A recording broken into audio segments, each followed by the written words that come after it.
Дякую. Alexander, Mr. President, thank you for your kind words. Thank you for invitation and your help support Ukraine. Dear Elena, distinguished European representatives, last night Russia launched another massive attack on Ukraine, this time on Kyiv. Hundreds of Shahid drones and also missiles. Our air defense shut down many of them, but not all, unfortunately. Once again, a Russian missile hit a residential building. A whole section of the building was turned into rubble and dust, just like the lives of the people who lived there. Across Kiev, dozens of people were injured in today's attack. There are fatalities, and sadly, the number of dead is still rising. 2 days ago, Russia launched another cynical strike, this time on a prison in the Zaporizhia region. They used air-dropped bombs. They knew exactly it was a civilian facility. They knew the bombs would hit it. 16 people were killed, 43 were injured.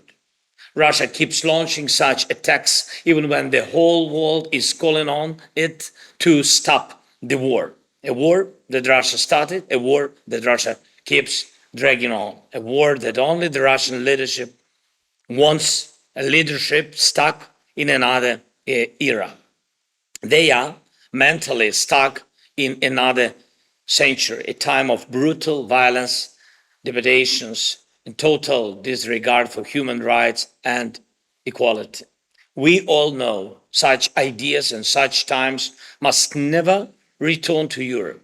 And we all know how to protect ourselves from that, how to protect Europe from what today's Russia is bringing. And I believe Russia can be pushed to stop this war. It started it, and it can be made to end it. But if the world doesn't aim to change the regime in Russia, that means even after the war ends, Moscow will still try to destabilize neighboring countries.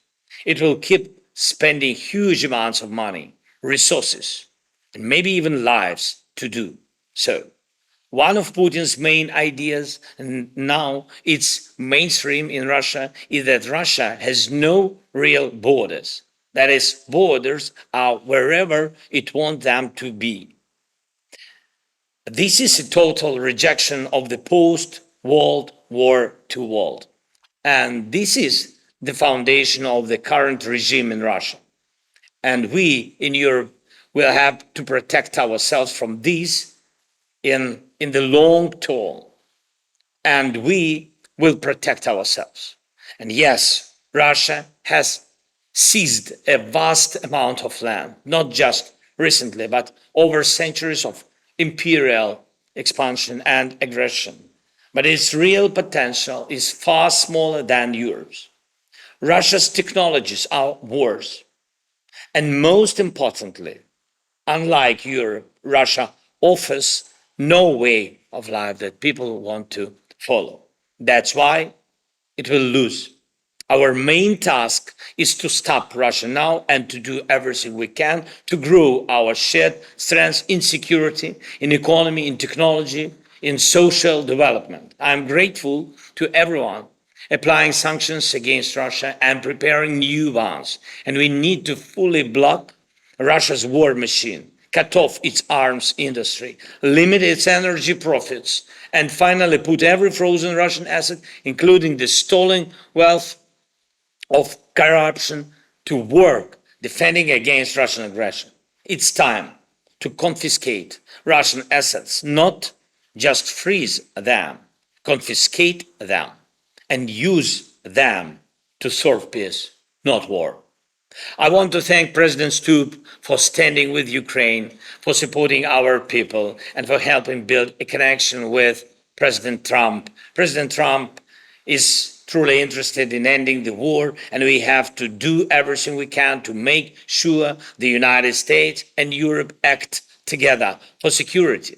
I thank all European leaders, every country that helps our defense, our air shield, our resilience. Ukrainians have been through a lot because we stand together with everyone who values life.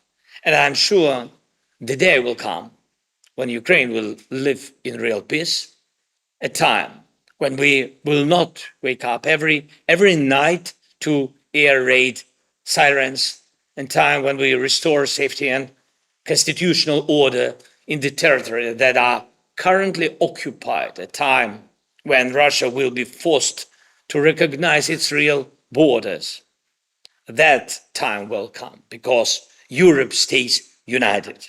Ukraine is not alone. America is helping, and the world chooses life, not war. If we look back at the choice made in Helsinki 50 years ago, it was also a choice for life, not war. Thank you for your support. Please keep putting pressure on Russia for the sake of peace and invest in your own security. Slava Ukraini!